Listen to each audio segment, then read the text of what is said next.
Hola a todos y muchas gracias a todos que nos siguen acompañando hoy día. Seguimos aquí en la Universidad del Desarrollo en la jornada EduCrear 2021. Y ahora es el momento, estamos con Juan Manuel Santa Cruz. Juan Manuel es el director nacional del Servicio de Capacitación y Empleo, el CENSE, y con él vamos a conversar de distintos temas de empleabilidad, capacitación y el mercado laboral en Chile. Juan Manuel es ingeniero comercial y tiene un máster en políticas públicas de la Universidad de Harvard. Así que bueno, muchas gracias Juan Manuel por estar hoy día con nosotros y por darte el tiempo para que conversemos de estos temas. Hola Alejandra, muchas gracias a ustedes por la invitación, especialmente a las instituciones también que están detrás de este importante encuentro como la Fundación Telefónica, la Universidad del Desarrollo y País Digital. Así es. Oye, bueno, Juan Manuel, si bien esta conversación la queremos centrar en el futuro y mirar el futuro en estos temas, tal vez te quería llevar una primera pregunta un poquito al pasado para tener un poquito más de contexto para comenzar esta conversación. Y en ese sentido me gustaría preguntarte, ¿cuál fue la situación que te encontraste tú cuando asumiste la Dirección Nacional del CENSE en el 2018? ¿Y cuál era un poco el diagnóstico que tuviste en ese momento de lo que era toda la empleabilidad y la capacitación en Chile? Mira, CENSE es el Servicio Nacional de Capacitación y Empleo, uno de los 9 servicios que depende del Ministerio del Trabajo, y es un servicio que existe hace más de 40 años, fue creado el año 76, en 1976. Y con lo que nos encontramos en el 2018 fue con un servicio que lleva 40 años de funcionamiento, pero que no estaba teniendo resultados en materia de empleo, ni tampoco que estaba en sintonía con las necesidades o con los cambios que estaban ocurriendo en el mundo del trabajo. Y eso fue algo que no lo dijimos nosotros cuando llegamos, sino que en realidad ya lo venían diciendo distintos gobiernos en años previos. Por ejemplo, el primer gobierno del presidente Piñera creó una comisión para revisar justamente los efectos que estaba teniendo los impactos del servicio, la comisión conocida como la Comisión Larrañaga, y los informes o los resultados de esa comisión eran tremendamente deficientes respecto del impacto de CENSE. Pasó lo mismo en el segundo gobierno de la presidenta Bachelet con la Comisión Nacional de Productividad, que vino a ratificar lo que dijo la comisión anterior. Entonces, para darte algunos ejemplos de con qué nos encontramos, por ejemplo, nos dimos cuenta de que en CENSE no se permitía capacitar a adultos mayores. En un mundo en donde los adultos mayores, porque vivimos más tiempo, están dentro del mundo del trabajo, están trabajando y no tiene sentido entonces que tú los dejaras fuera de las posibilidades de acceder a las distintas prestaciones que tenía el servicio. O nos encontramos, por ejemplo, que la oferta que había de programas en materia de habilidades digitales era muy reducida, muy poquitos programas con un alcance muy bajo, y la concentración de los programas estaban en oficios tradicionales como gafitería, por ejemplo, que son muy necesarios, pero aún ahí nos dimos cuenta de que también estábamos teniendo problemas en donde el foco se estaba poniendo solo en capacitar y no en el empleo, ¿no es cierto?, que es lo que uno quiere que ocurra después de la capacitación. Entonces nos encontramos, por ejemplo, que en Ningüe, un pueblo que tiene 350 casas en la región de Ñuble, estábamos capacitando a 50 gaffiters. Entonces explícame tú qué hacen 50 gaffiters, cuál es su proyección de trabajo en un pueblo donde hay 350 casas. Claramente es muy baja, y por lo tanto eso es parte de los problemas que teníamos en CENSE. Entonces, en resumen, un servicio que estaba solo dedicado a capacitar sin preocuparse del efecto que tenía esa capacitación en el desarrollo laboral de las personas. Ya. Yeah. Muchas gracias. Ahí me gustaría tal vez como ir indagando y profundizar en algunos de estos temas que tú planteaste, como por ejemplo las temáticas a las cuales van enfocadas la mayor parte de los cursos y capacitaciones del CENSE. Y en ese sentido, efectivamente, como que el mercado laboral ha ido cambiando y muchas veces anteriormente como la capacitación se enfocaba muchísimo más en aspectos, en conocimiento y en aspectos técnicos, que hoy vemos que van quedando obsoletos cada vez más rápidamente y que hay ciertas tal vez habilidades o competencias que son más transversales, y cómo el CENSE ha ido incorporando esa realidad y que finalmente tiene un mayor impacto en la empleabilidad de las personas a la hora de diseñar tal vez esta gama de programas y de iniciativas. Mira, lo primero que hicimos, Alejandra, cuando llegamos fue redefinir el propósito de CENSE. Un servicio que se entendía como solo un servicio que capacitaba, a un servicio que su rol está en poder apoyar a quien no tiene trabajo a que consiga uno. Uno de los instrumentos o herramientas que tú puedes usar para eso es la capacitación, pero claramente no es el único. También tú puedes, por ejemplo, trabajar con más fuerza los programas de intermediación laboral, que es el proceso de acompañar y de apoyar a alguien en que consiga un trabajo. o también los subsidios, los distintos subsidios al empleo que tiene Sense, que administra Sense, en el fondo, cómo tú los trabajas y orientas mejor a buscar este propósito de apoyar a quienes no tienen un trabajo para que consiga uno. Entonces, en ese sentido es que nosotros trabajamos en tres grandes pilares y lo seguimos haciendo hasta hoy día. Primero es en tener resultados, y esto significa, el cambio más grande que hicimos aquí, es que hoy día ya no pagamos por capacitar a una persona, pagamos por una parte del pago. Antes ese pago era solo por la asistencia de una persona, de un alumno al curso de capacitación. Hoy día parte del pago que recibe un ejecutor que hace capacitación es porque esa persona efectivamente termine con trabajo.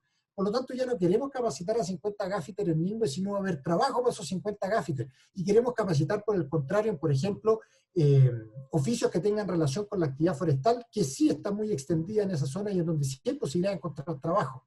Lo segundo es que pusimos un foco muy importante en los programas de orientación laboral. Creamos, por ejemplo, el Móvil Busca Empleo, que es una oficina que recorre, una oficina móvil, un camión, que recorre las distintas comunas de una región, prestando servicios de orientación laboral, donde te enseñan, por ejemplo, a construir un currículum, donde te preparan para preparar una entrevista de trabajo, donde te enseñan a buscar trabajo a través de las nuevas plataformas en línea, como son trabajando.com, Laborum, Yapo o LinkedIn, por mencionar algunas en el fondo.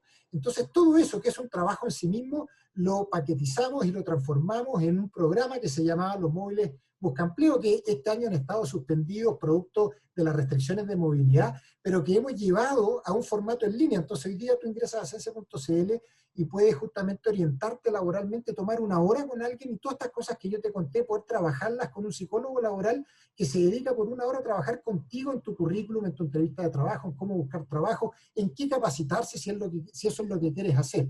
Y por último nos hicimos cargo de esto que estaba mencionando recién también, de los cambios tecnológicos que estábamos viendo, y por lo tanto incorporamos dentro de todos nuestros programas de manera extendida la formación de habilidades digitales, y por lo tanto hoy día en cualquiera de los programas Sense tú vas a encontrar eso como parte central de la formación que tenemos en los distintos cursos de capacitación. Y respecto al tema de la productividad, que tú también ahí mencionaste en tu respuesta, bueno, la productividad laboral efectivamente sigue siendo una de las piedras de tope en Chile para el desarrollo, para alcanzar el desarrollo, y es un tema recurrente. Y Chile, la verdad es que está como entre los países más bajos de la OECD. Entonces, ¿cómo también enfrenta, qué desafíos impone para el Sense esto? Porque finalmente, efectivamente se ve que mientras no aumente la productividad laboral, el desarrollo de Chile va a quedar siempre ahí un poco entrampado.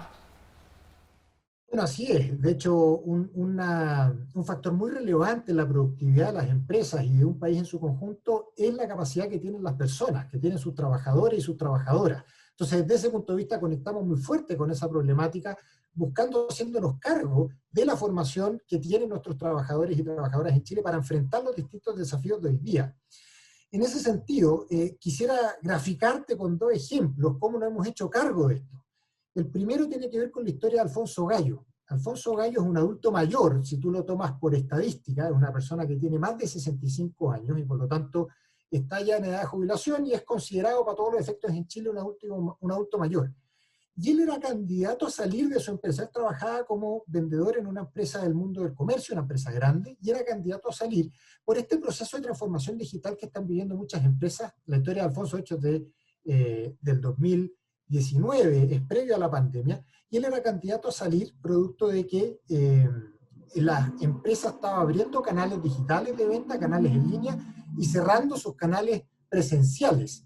Y como Alfonso no sabía usar el computador, como lo dice, no sabía usar la máquina, no se atrevía a meter los dedos a la máquina, era candidato a salir. Bueno, Alfonso, luego de que en Sense abrimos las capacitaciones y todos nuestros programas también para las personas mayores, le permitimos acceder, o más que nosotros, él pudo acceder a un programa de alfabetización digital. Y hoy día no solo se quedó en la empresa, sino que es quien se dedica a asesorar a clientes que no sepan cómo comprar en línea. Y él hoy día es un vendedor de esa misma empresa, pero un vendedor en línea. Entonces, no solo mete los dedos a la máquina, como decía él, sino que se dedica a trabajar con la máquina. Y como bien dice él en su testimonio, que a mí me encanta, todo el mundo lo puede hacer. Entonces, esa es una manera de mejorar la productividad, por ejemplo, en las grandes empresas a partir de una mejor formación de sus trabajadores. Y déjame darte un último ejemplo. El año recién pasado, producto de la pandemia, Alejandra, que es la historia de Mariana. Mariana Millahuequi es la dueña de la pizzería Los Nogales. Ella trabaja en la zona norte de Santiago, en Colina y en Huechuraba, y hasta la pandemia trabajaba solo presencialmente. Por lo tanto, tuvo que cerrar producto de la pandemia y las restricciones que tuvimos todos, ¿no es cierto?, para poder operar. Y se pasó un mes sin trabajar. Pero durante ese periodo entró a los programas de cursos en línea que creamos también el año 2019 en Sense, que le permiten a cualquier chileno o chilena acceder a formarse sin costo en distintas cosas. Y ella hizo varios cursos, pero entre otros el de marketing digital. Y con eso aprendió a vender a través de Internet.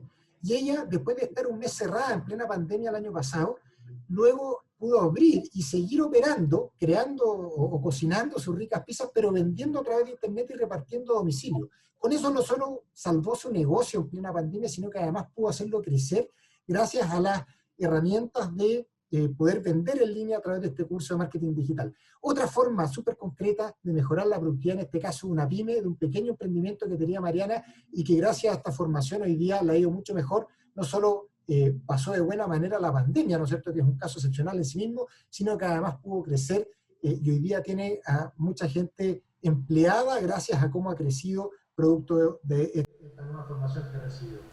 Oye, Juan Manuel, y bueno, y ahí aprovechando este ejemplo de Mariana, se ha hablado bastante de que en la pandemia el grupo tal vez que se ha visto más afectado en términos laborales y de su empleabilidad han sido las mujeres por toda la realidad tal vez que les ha tocado enfrentar familiarmente con esta crisis.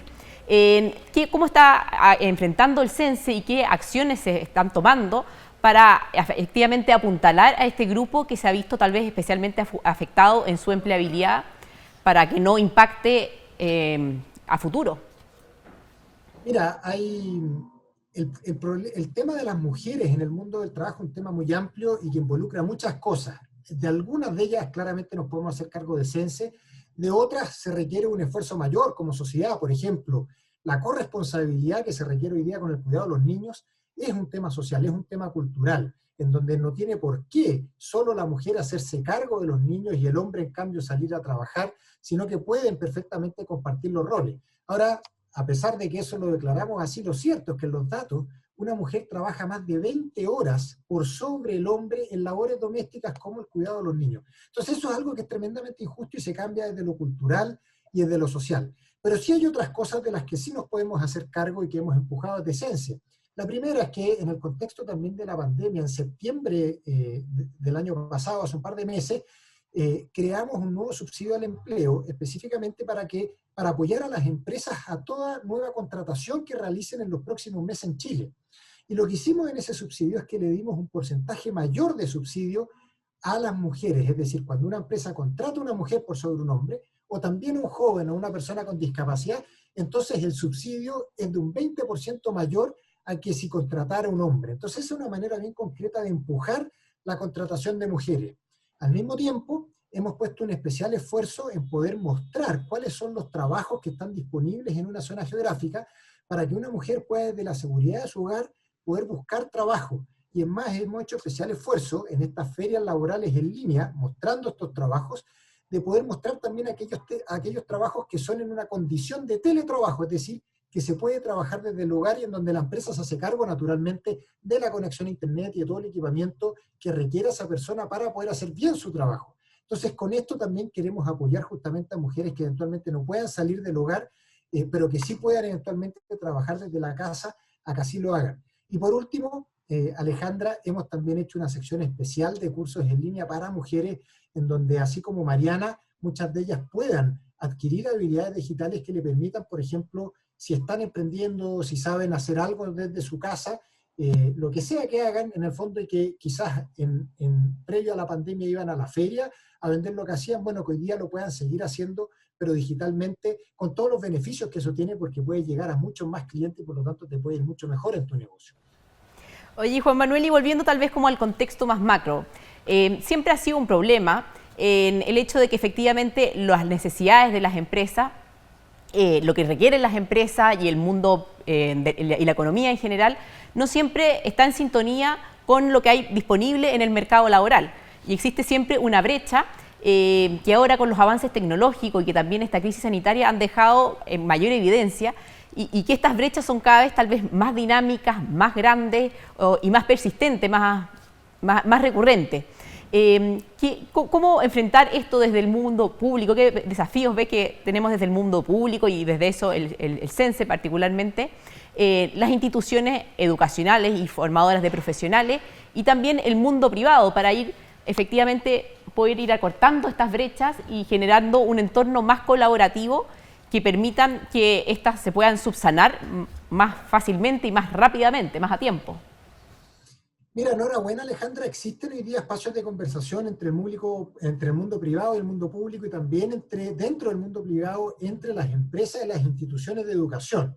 Ahora tenemos que darle mucho más valor a esas instituciones. Por ejemplo, los organismos técnicos de intermediación de competencia o intermediación de capacitación, perdón, las OTIC, las llamadas OTIC, están todas construidas al alero de gremios. La SOFOFA tiene su OTIC, la Cámara de la Construcción tiene su OTIC, la Cámara Nacional de Comercio tiene la propia, y así en el fondo. En esos espacios es un lugar idílico para conversar sobre los desafíos que tiene como gremio, más allá de los desafíos que tiene cada empresa en particular. Esos lugares están resolviendo bien los segundos, los desafíos de cada empresa, pero no los desafíos conjuntos de cada gremio, y esa es una invitación a que yo les hago cómo redefinen esa conversación para hacerse cargo de problemas comunes.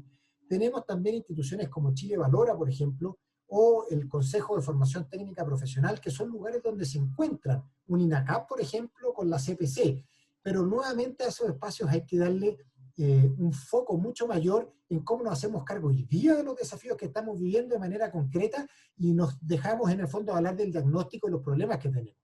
Ahora, con todo, quisiera darte un ejemplo de algo en donde eso sí ha funcionado. En Talento Digital, que es un programa que construimos también en alianza pública-privada con varias instituciones del sector público y del sector privado, dijimos, oiga, la clave para hacernos cargo de las habilidades digitales tiene que ver con estar muy en sintonía con las necesidades que están teniendo las empresas en proceso de transformación digital. Y por eso le fuimos a preguntar a ellos y creamos una red de casi 200 empresas, en donde trabajamos con un grupo obviamente más reducido de ellas, en donde les preguntamos a ellos cuáles son los desafíos que estaban viviendo en sus trabajadores producto de estos cambios. ¿Cuáles eran los dolores que tenían sus trabajadores o aquellos nuevos entrantes a la empresa, aquellos que estaban contratando, y qué problemas tenían para poder enfrentar los desafíos de transformación digital de la empresa? Y fue a partir de esos dolores que construimos varios planes formativos. Comenzamos con 4 el 2019, hoy día a la fecha llevamos 24 planes formativos. Los planes formativos son cursos de capacitación, en donde a partir de dolores muy específicos hemos creado estos planes formativos que son procesos de formación, procesos de capacitación que duran entre 3 y 6 meses y que le permiten en algunos casos a una persona que no tenga conocimientos del mundo digital, que no tenga habilidades digitales, que venga a un tipo de trabajo que sea completamente análogo, poder trabajar en cualquiera de los tipos de trabajo de entrada de una empresa como Google o como Amazon. Y esa es la gracia que tiene justamente el hacerte cargo de trabajar colaborativamente con el sector privado y las instituciones que se dedican a la formación, el hacerlos conversar y que estén muy en sintonía en cuáles son las necesidades de lo primero y cómo los segundos, entonces, quienes capacitan se pueden hacer cargo de esas necesidades y esos dolores. ¿Y qué modelos has visto tú en el extranjero, en otros países más desarrollados, que hayan demostrado ser efectivos en este ámbito y que tal vez podrían ser replicables en Chile? Mira, hay dos modelos que nosotros miramos con mucha atención. Uno es ya conocido, lleva un tiempo, existe mucho, o se usa mucho en los países anglosajones, especialmente en el hemisferio sur, por ejemplo en Australia, Nueva Zelanda, que son los modelos de consejo competencia, que son espacios de conversación entre la empresa, el sector privado, los trabajadores y las instituciones de formación. La forma en que ellos conversan es algo de la que nosotros todavía tenemos que aprender. ¿Existe de eso en Chile? El Consejo Minero, por ejemplo, lo ha venido haciendo bien, en mi opinión, desde hace un par de años, siguiendo ese modelo. Ahora hay un modelo nuevo, en mi opinión, que ha surgido en el tiempo, en el último tiempo, en un país en particular que se llama Singapur. Y hay varios países desarrollados que están mirando lo que está haciendo Singapur, porque el cambio más grande que hizo Singapur fue transitar de un sistema nacional de capacitación que pone mucho peso en la empresa, que es, por ejemplo, el sistema chileno, con una franquicia de capacitación para las empresas, siempre obviamente pensando en sus trabajadores, pero en donde el peso de las decisiones está en la empresa, a un modelo en donde en el caso de Singapur transitó a ponerle atención a la persona, porque básicamente lo que se dijo en Singapur es que en un mundo cada vez más cambiante, en donde además las personas van rotando de trabajo cada vez con más frecuencia, la presión de estarse formando a lo largo de toda la vida va a estar en la persona. Por lo tanto, en Singapur lo que dijeron es que a cualquier ciudadano mayor de 25 años se le entrega un subsidio de $500 singapurenses para poder ellos formarse cuando ellos quieran y en lo que ellos quieran. Y ese subsidio además se va renovando cada cierta cantidad de años. O sea, reconocieron aquí que la necesidad de una persona hoy día que termina su etapa de educación formal de continuar formándose, continuar capacitándose a lo largo de la vida, va a ser una cosa 100% necesaria y que por lo tanto pasó a ser un derecho de todo ciudadano singapurense de poder continuar formándose a lo largo de su vida cuando ella quiera y en lo que esa persona necesita a partir de los desafíos laborales que cada uno va enfrentando y que a cada uno le toca vivir. Entonces, ese, Alejandra, creo que es un modelo que comenzó hace un par de años recién, pero que hay que mirar con mucha atención cómo se desarrolla y eventualmente en Chile empezar a pensar cómo transitamos también a un modelo de ese tipo en donde podemos dar acceso libre a todos los chilenos y chilenas que están trabajando, de cómo pueden entonces estarse capacitando de manera constante a lo largo de su vida. Bueno, Juan Manuel, ya tenemos que ir cerrando, pero me gustaría tomar ese punto que dices tú de la capacitación con el foco en la persona. Y en eso tal vez, como para cerrar esta conversación, me gustaría en el fondo preguntarte cuáles ves tú que son las claves de la empleabilidad a futuro y en ese sentido, cuál sería tal vez el consejo, la recomendación que tú le darías a cualquier profesional, adulto o adulta chilena, en dónde debiera poner el foco para fortalecer y apuntalar su empleabilidad en el mediano y el largo plazo, en qué debiera hacer énfasis, en qué habilidades, en qué competencias, en qué aspectos de su vida y de su formación. Mira, sobre eso, Alejandra, te doy una respuesta bien concreta y dos un poco más abstractas, pero que estoy convencido que son muy importantes de relevar también. Sobre la concreta, y entendiendo además que la realidad de cada trabajador y cada trabajadora es muy distinta según los desafíos que cada uno enfrenta, si hay que apostar a alguna competencia que sea bastante transversal hoy día para asegurar un empleo futuro, es sin duda las habilidades digitales. Todo lo que tiene que ver con habilidades digitales es algo que se está requiriendo cada vez más, lo veníamos viendo de antes de la pandemia y la pandemia solo vino a acelerar eso, así que por lo tanto si alguien hoy día está pensando en capacitarse o formarse, cualquier cosa que tenga que ver con habilidades digitales, que puede ser desde cosas sencillas como la alfabetización digital propiamente tal para quienes no tengan experiencia de cómo usar un teléfono inteligente, un computador, que hoy día en cualquier trabajo eso se requiere, y desde ahí hasta el diseño de páginas web o el desarrollo de aplicaciones en distintos lenguajes, por ejemplo, son todas herramientas tremendamente útiles para los trabajos de hoy, e invito a que revisen la página de Sense.cl porque hemos hecho un esfuerzo muy grande para tener siempre disponible y sin costo ese tipo de programas de capacitación. Y en los cursos en línea que encuentran en Sense hoy día van a poder formarse en cualquiera de las cosas que les acabo de mencionar sin costo alguno. Así que esa es una cosa bien concreta en la que se puede apostar. Pero hay otras dos cosas en las que yo tendría en la cabeza de cara a los cambios que vivimos hacia adelante. La primera, Alejandra, como decía, es que producto de la incertidumbre, producto de que las empresas también cambian su forma de trabajar de manera más constante, viven menos las empresas y aparecen nuevas empresas. Si tú miras el índice S&P 500 en Estados Unidos, la bolsa, ¿no es cierto?, que agrupa a las principales empresas de ese país, que son características de la economía, tú ves que las empresas de mayor valor no existían hace 20 años, o hace 20 años eran una cosa muy insignificante, por lo tanto son todas empresas nuevas. Eso te habla de los cambios que estamos viendo y cómo estos cambios además son cada vez más frecuentes. Bueno, eso, la habilidad más relevante para enfrentarse a esos cambios es saber aprender a aprender. Es entender que aquí vamos a tener que aprender varias veces a lo largo de la vida y por lo tanto el desarrollar esta competencia de cómo aprendo es una competencia esencial hoy día y nosotros esto ya lo estamos trabajando en algunos de los programas de Sense como el de talento digital, donde no solo te enseñamos, por ejemplo, a programar, sino que también aprender a aprender. Y la segunda competencia que va a ser muy necesaria es que los cambios y la incertidumbre nos generan dolor de guata. Eso es una cosa muy natural y nos genera miedo muchas veces. Y vivir con miedo es algo que nadie quiere. Y eso lo percibimos hoy día cuando conversamos, por ejemplo, con muchos trabajadores o personas que están sin trabajo. Por lo tanto, el desarrollar la fortaleza emocional para poder enfrentar estos cambios que van a ser cada vez más constantes es necesario hoy día para poder vivir bien. Este talante que hoy día uno requiere para poder tomar decisiones en contextos de incertidumbre en el fondo y navegar por esas aguas. Eso es algo que cuesta desarrollarlo, pero que también se puede aprender a tener esa competencia en el fondo, desarrollar esa fortaleza emocional para tomar decisiones en un contexto de incertidumbre. Y nosotros vemos, Alejandra, desde Sense, que eso va a ser algo también muy necesario para todos quienes nos va a tocar trabajar por las próximas décadas. Muchas gracias, Juan Manuel. Así que ahí tenemos, la verdad, 3 claves bien interesantes para fortalecer nuestra empleabilidad en el mediano y en el largo plazo. Ahí hablaba Juan Manuel, en el fondo, la importancia de formarse en las competencias digitales y tecnológicas, tener esta capacidad permanente de aprender y reaprender permanentemente, y también esta como entereza o fortaleza emocional para saber navegar y tomar decisiones en contextos de incertidumbre y en entornos cada vez más volátiles y cambiantes. Así que bueno, te agradecemos muchísimo, Juan Manuel, este tiempo que tuvimos para conversar, y bueno, y esperamos también poder seguir conversando de estos temas, que la verdad es que los desafíos que tenemos como país y nosotros como universidad son muchos. Muchas gracias a ustedes por la invitación, Alejandra, y a su disposición para cuando quieran.